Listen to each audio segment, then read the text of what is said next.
സാറേ? അറിയില്ല. നാളെ വരുമ്പോ ഒരു 100 വട്ടം എഴുതിക്കൊണ്ടിരിക്കുക. 100 വട്ടോ? 100 പറ്റില്ല, 1000 ആയിക്കോട്ടെ. മോനെ ഒന്ന് പറഞ്ഞോട്ടെ. തർക്കുത്തരം പറഞ്ഞു കഴിഞ്ഞാ 0ന്റെ എണ്ണം കൂടണോ? വേണ്ട, 1000 എഴുതിക്കോളാം ഞാൻ. അപ്പൊ അതാണ് കൈനറ്റിക് എനർജി. അപ്പൊ നമുക്ക് 2 എക്സാമ്പിൾ നോക്കാം. അശ്വിനെ, എന്തോ ക്ലാസ്സില് പഠിപ്പിച്ചോണ്ടിരിക്കുമ്പോ സംസാരിക്കാൻ പാടില്ലെന്നുള്ള കാര്യം അറിയത്തില്ലയോ? സാറേ, എംബോസിഷൻ എഴുതുന്ന എന്റെ നോട്ട് എവിടാന്ന് ചോദിച്ചാ. നമുക്കൊരു 2 റൗണ്ടേ ഓടിയിട്ട് ക്ലാസ് ഇരിക്കും അല്ലയോ?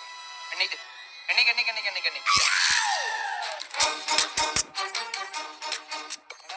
ക്ലാസ്സിലെ നോട്ടപ്പുള്ളിയാണല്ലേ? നോട്ടപ്പുള്ളി ആണോന്നോ? സാറിന് എപ്പോഴേ അവനെ മതി. അവനെ പൊക്കി ഓടിക്കുന്നതും അടിക്കുന്നതും ഒക്കെ സാറിന് ഒരു കാര്യം.